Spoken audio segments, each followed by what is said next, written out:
We have a solid lock on the swarm. Multiple. মধ্যপ্রাচ্যে চলমান যুদ্ধ শুধু একটি সামরিক সংঘাত নয়, এটি জ্বালানি, ভূরাজনীতি, ধর্ম এবং ইতিহাসের জটিল মিশ্রণ।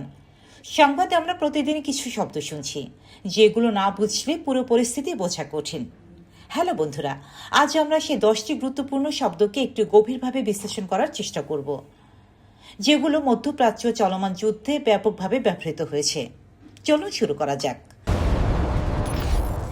হরমুজ প্রণালী। হরমুজ প্রণালী হলো বিশ্বের সবচেয়ে গুরুত্বপূর্ণ জ্বালানি করিডোরগুলোর একটি।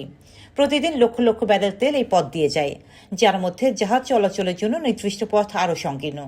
যুদ্ধের সময় এই পথ বন্ধ হয়ে গেলে শুধু মধ্যপ্রাচ্য নয়, পুরো বিশ্বের জ্বালানি সংকট দেখা দিতে পারে।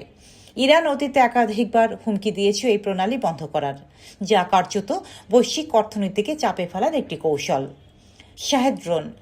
শাহেদ সিরিজের ড্রোনগুলো ইরানের অসম যুদ্ধ কৌশলের গুরুত্বপূর্ণ অংশ। এগুলো তুলনামূলকভাবে সস্তা, সহজে তৈরি করা যায় এবং বড় সংখ্যায় ব্যবহার করা যায়।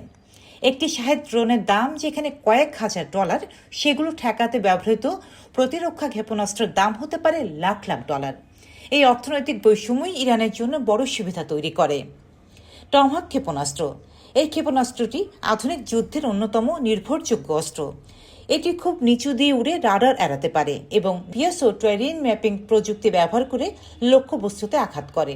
যুদ্ধের প্রথম ধাপে এই ধরনের অস্ত্র ব্যবহার করা হয় শত্রুর গুরুত্বপূর্ণ অবকাঠামো ধ্বংস করতে। মিনাব শহর। মিনাব শুধু একটি শহর নয়, এটি ইরানের দক্ষিণাঞ্চলের একটি গুরুত্বপূর্ণ অর্থনৈতিক অঞ্চল। এখানে কৃষি উৎপাদন যেমন গুরুত্বপূর্ণ, তেমনি এর অবস্থান হরমুজ প্রণালীর কাছে হওয়ায় এটি কৌশলগতভাবে গুরুত্বপূর্ণ। যুদ্ধের সময় এই ধরনের শহরগুলো প্রায়ই পার্শ্ব প্রতিক্রিয়ার শিকার হয়। Bab el Mandeb. এই প্রণালী লোহিত সাগর এবং ভারত মহাসাগরের মধ্যে সংযোগ স্থাপন করে। এটি বন্ধ হয়ে গেলে সুয়েজ খাল কার্যত অকার্যকর হয়ে পড়বে, যার ফলে ইউরোপ ও এশিয়ার মধ্যে বাণিজ্যে বড় ধাক্কা লাগবে। এই কারণে এই ছোট জলপথটির গুরুত্ব বিশাল। Operation epic Fury. সামরিক অভিযানের নামকরণ শুধু প্রতীকী নয়, এটি মনস্তাত্ত্বিক যুদ্ধের অংশ। এপিক ফিউরি নামটি শক্তি, প্রতিশোধ এবং দৃঢ়তার বার্তা দেয়।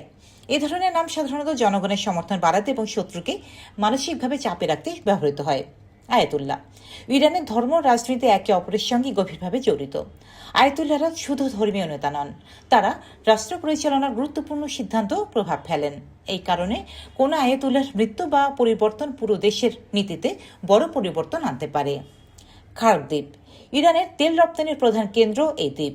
বিশ্ববাজারে ইরানের তেল সরবরাহের বড় অংশ এখান থেকেই যায়। যদি এই দ্বীপে হামলা হয় বা এটি অকার্যকর হয়ে পড়ে, তাহলে তেলের দাম বিশ্বব্যাপী হঠাৎই বেড়ে যেতে পারে। কাফের। এই শব্দটি শুধু ধর্মীয় নয়, বর্তমান সংঘাতে এটি রাজনৈতিক ও প্রোপাগান্ডার অংশ হিসেবে ব্যবহৃত হচ্ছে। এ ধরনের শব্দ প্রায়ই বিভাজন তৈরি করে এবং সংঘাতকে আরও তীব্র করে তোলে। খাতাম আল আম্বিয়া। এটি ইরানের ইসলামিক রেভলিউশনারি গার্ড কর্পসের একটি গুরুত্বপূর্ণ কমান্ড সেন্টার। আইআরজিসি ইরানের সামরিক শক্তির অন্যতম প্রধান স্তম্ভ এবং এই সদর দপ্তর থেকে অনেক গুরুত্বপূর্ণ সামরিক পরিকল্পনা পরিচালিত হয়। তাহলে এই শব্দগুলো শুধুই তথ্য নয়, এগুলোই বর্তমান যুদ্ধের কৌশল, ইতিহাস এবং বাস্তবতার চাবিকাঠি। বিশ্ব রাজনীতি বুঝতে হলে এই শব্দগুলোর গভীরতা বোঝা জরুরি।